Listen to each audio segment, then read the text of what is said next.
fun song. It's a great exercise for a song. You can just sit there for 4 minutes straight and just play this riff over and over and over. See how long you can go.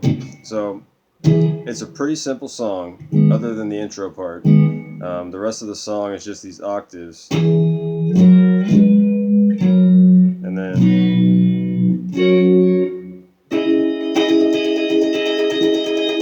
a classic Frusciante chord. Same chord from Under the Bridge, just a half step down. So we're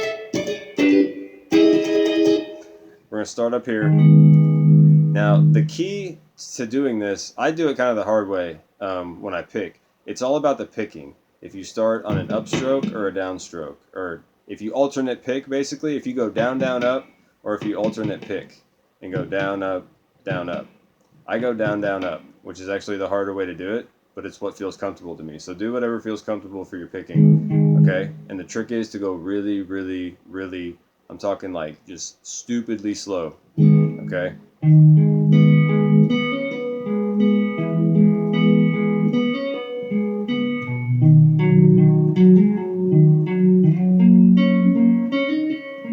Okay, that's another thing. Some people take this position and shift it up and use their pinky and ring finger.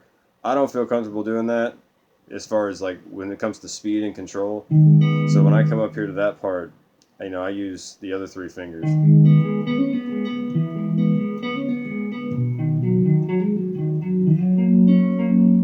That stretch right there,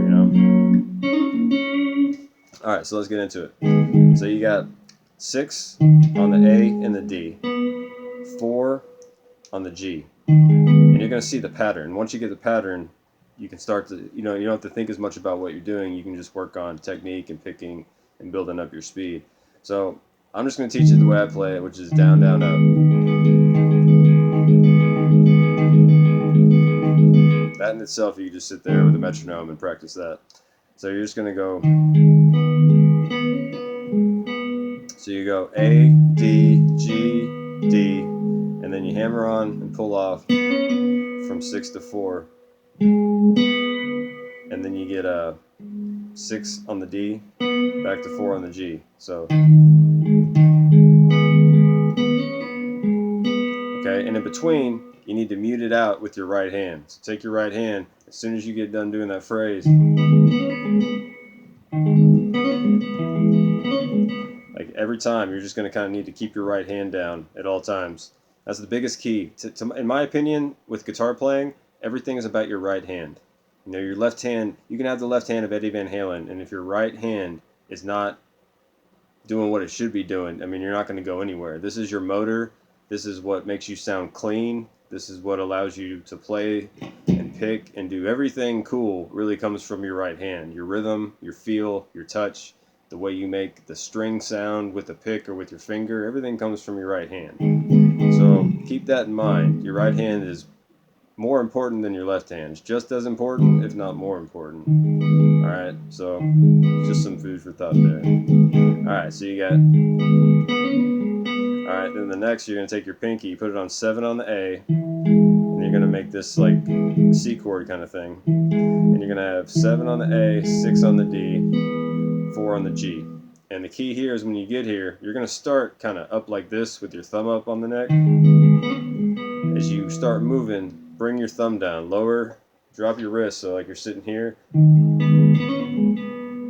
then go like that when you get to the next part, okay? You could probably stay here if you wanted to, just to begin with, instead of being up here. But you can shift, whatever you feel comfortable doing,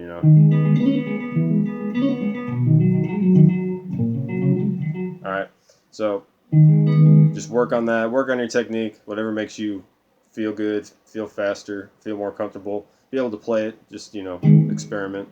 So then the next part after this, and after every little arpeggio, it always ends with this, until we change. And they'll do that bass part. So you got...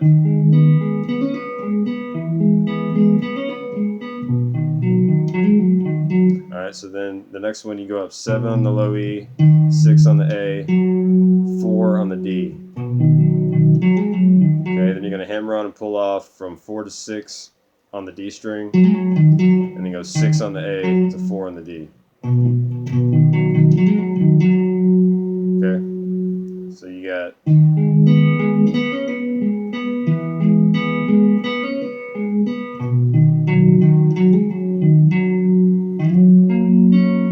okay, then we're going to come up here. Now, like I like to use my first 3 fingers, but you can use your pinky, whatever makes you be able to land that change every time. So you got 9 on the A, you got 8 on the D, and then you got 6 on the G. And you're going to arpeggiate it the same way. Okay? You're just hammering on and off the G on from 6 to 8. Okay?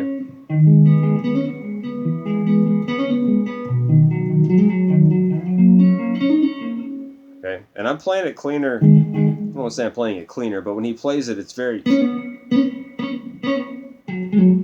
like, he hammers on weird, in a weird way.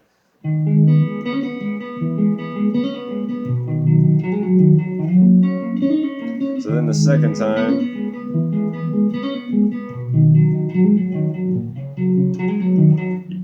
you'll end it. You'll go 6th fret on the low E string, and then you can bar the A and D, and you just go E, A, D, A, and then you're going to hammer on and pull off 4 to 6 on the D. Okay, and then you got 6 on the A, back to 4 on the D.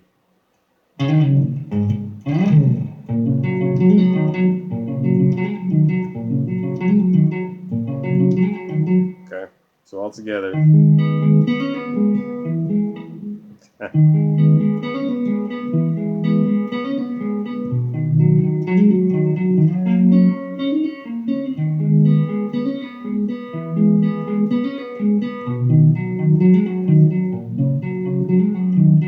Okay, so practice, practice, practice, very, very slow. Like, I mean, start out at like 50, 60 beats a minute. And then the walk up is just these octaves. So you got 7 on the A and 9 on the B. Okay, and what you're going to do is you're going to lay your index finger flat to mute out the D and G string. Okay, and it's also going to mute out the high E. And then put your middle finger on the low E to mute out all that. Okay.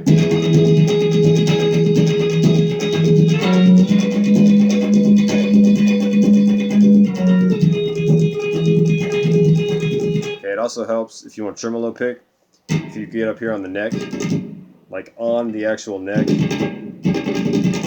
and if you turn your pick sideways, instead of playing with the tip of the pick, turn it sideways. Alright, that'll help it not to get stuck in between the strings.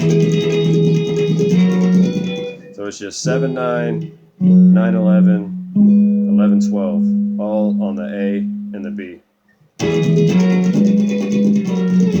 Okay, then he gets into the chorus. He's doing a B major. You can play it any way you want. You can play it like this, play it like this, play it like that, play it like this, play it up here if you wanted to, however you want to play it. All sorts of ways. Okay, because the next chord we're going to is going to be this F sharp major.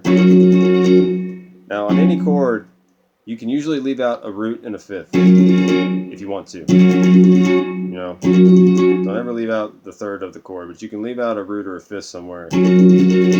So what you could do is you could just play that. You could go.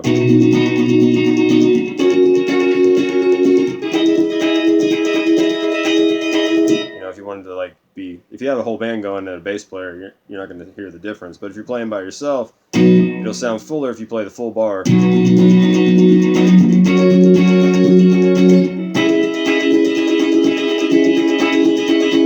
That way you have some bass, you know, backing you up when you're playing.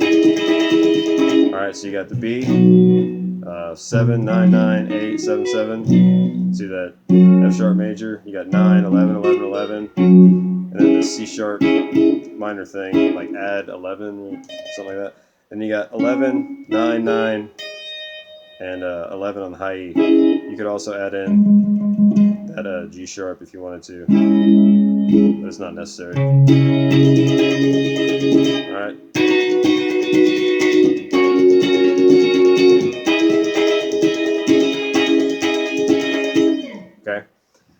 practice going from this chord. Because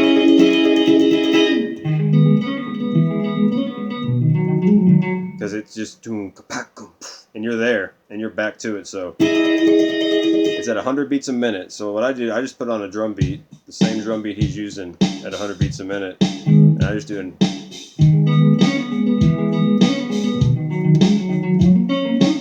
You know, so I just jacked it up. So you just got to sit there over and over.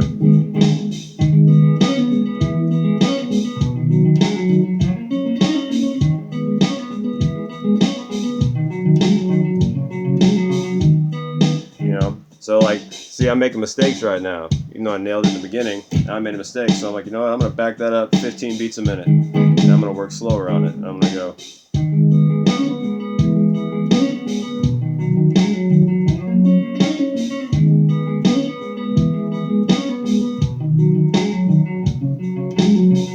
See? And it's already cleaned up just from that.